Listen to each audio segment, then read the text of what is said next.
I do have skills that make me a nightmare for people like you.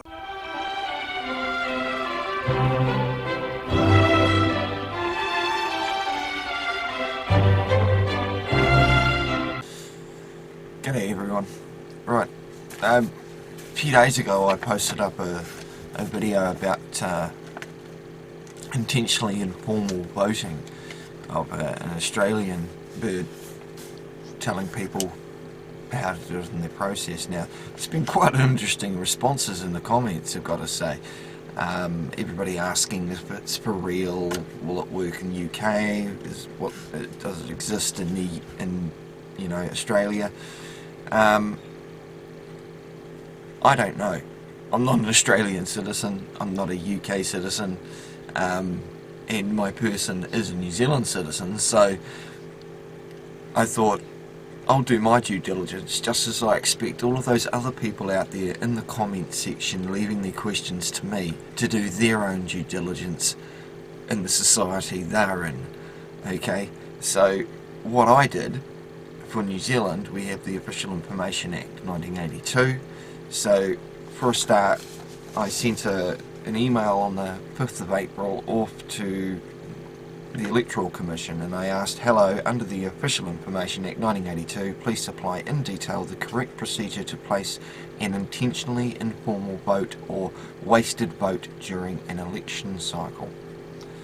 Okay, now that was on the 5th of April. Now they've got like 20 working days, or 28 days if you count the weekends, to respond.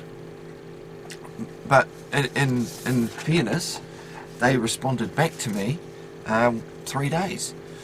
They've replied back, dear Mr. King, thank you for your email. There are a number of ways a ballot paper can be rejected as informal. So already it's being rejected. Under section 178 of the Electoral Act 1993, if it does not clearly indicate the voter's intention for the candidate and or party, this could occur. For example, where a voter has not ticked any option or has ticked multiple candidates or parties. I have attached the relevant pages from the Commission's instruction manual for electoral officials, which provides examples of both formal and informal ballot papers. I trust this answers your request. You have the right under section 28(3) of the Official Information Act 1982 to complain to the Ombudsman if you are not satisfied with the response to your request. Gotta love the Official Information Act. Kind regards, Electoral Commission. Strange name for a person, but okay. Persons can be just corporations. Now, in response to them back on the 8th, I responded back, hello Electoral Commission, thank you for responding with further information as to the correct procedure for placing an intentionally informal vote. The PIN guidance on informal voting and what is valid and not valid appear to be based clearly on knowing the intent of the voter.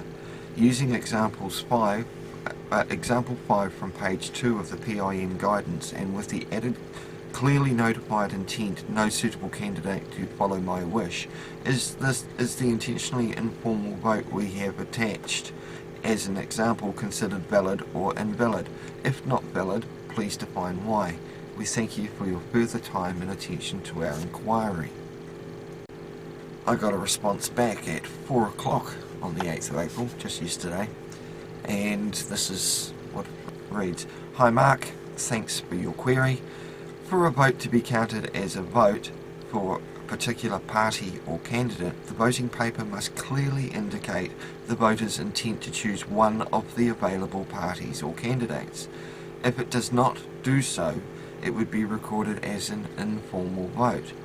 If the voting paper was marked according to your example here, it would be recorded as an informal candidate vote, as the addition of the written comment on the ballot paper would not demonstrate which candidate the voter wished to vote for. Well, of course not, because it says no suitable candidate. It's not a no-brainer, it just means there isn't one. So what he's saying is, if it doesn't specify one party and one candidate, or whichever the options are, then it's not classed as a formal vote. I'll read on. The terminology of valid or invalid relates to separate matters such as whether a vote was received in time or whether the voter was correctly enrolled. The example you attached could therefore be a valid but informal, and therefore would not count as a vote for a candidate.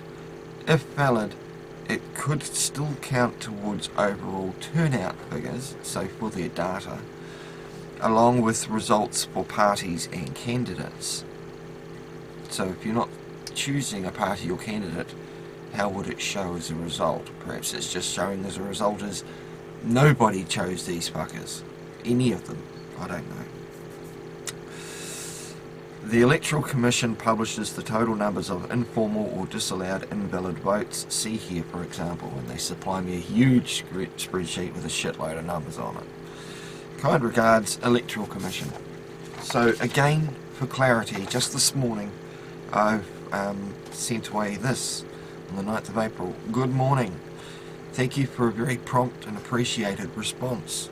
So to clarify, the validity of the vote depends on whether the elector is correctly enrolled and the vote is received within an allotted time specified to do so. So what would an elector's option be if no candidate or party is suitable to follow that elector's wishes, yet the elector wishes to have his or her vote be counted as formal? Again, thank you for your time in respect to this inquiry. So ends the first update, but seeing there's quite a bit of interest on it, I thought it only prudent for me to do my due diligence, just as I expect everybody else to do their own, because if you're watching me, you're taking secondary information. If you need to know, you need to go to the horse's mouth, so to speak. You need to go to the source, as always, and go to whatever commission or whatever branch of government or ministry deals in that relation, and then ask them the questions. But I will add, at at the bottom of it hasn't printed them, at the bottom of these emails, and I'll just read this to you because I found it really good. I found it quite humorous. At the bottom there is a notice. It's the old confidentiality notice. Now, because I'm not giving out any confidential information, it's just a query, so I don't need to be worried about may contain confidential information. Any information about mine, I'm going to be blacking out. Any information about them, it's in the public sphere already, so they're not really supplying me anything I didn't already know. But as far as this bit, I found quite funny. Confidentially notice, this email message and attachments do not necessarily reflect the views of the New Zealand Electoral Commission and may contain information that is confidential and might be subject to legal privilege. Or may. It also may not.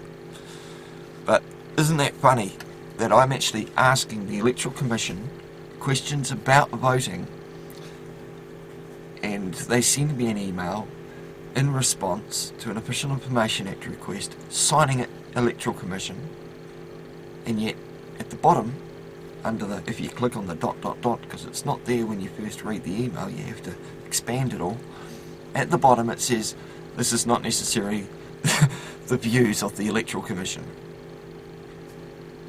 So, they're telling us, but what is it, best guess? Not based in reality? Just the person that's responding, best interpretation? Or perhaps they just don't want to take any responsibility for the fact that they're responding as the Electoral Commission.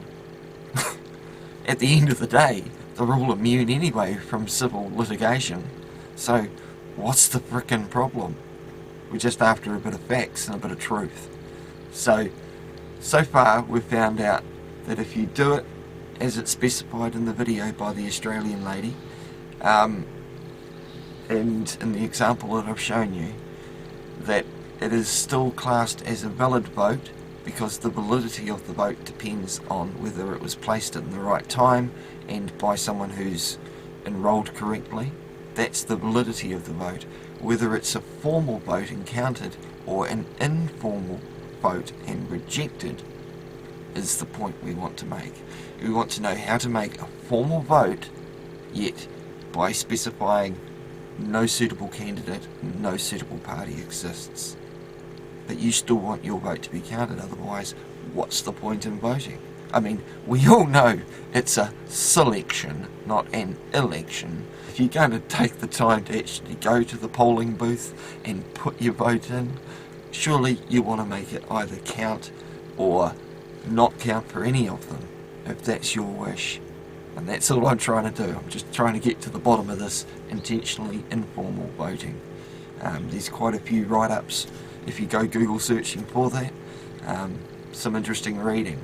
But what I'm not going to do is have people asking me and giving me shit, but basically just putting something out there that I found quite interesting and has definitely sparked, you know, it's sparked an accord, it's sparked other people in other countries also interested. Now, what does that say to you? All over the earth, no one's happy with their governments? You know? Are you all happy with being governed, controlled, mind? Are you all happy to be mind controlled through words on bits of paper under the false interpretation of what you think they mean? Until later, the next update's coming. You can be counted. And I'm going to get on to showing everybody how the law, how the parking matter went as well, so you can see the extent of attempts that Auckland Transport's prosecutor tried to stop me from entering my documents into evidence, just as she did. We had a little battle there, but you learn heaps as you go. Bye all. Rainbows in the dark. Cock it, let it go. Load it, cock it, let it go. Load it, cock it, let it go. Load it, cock it, let it go.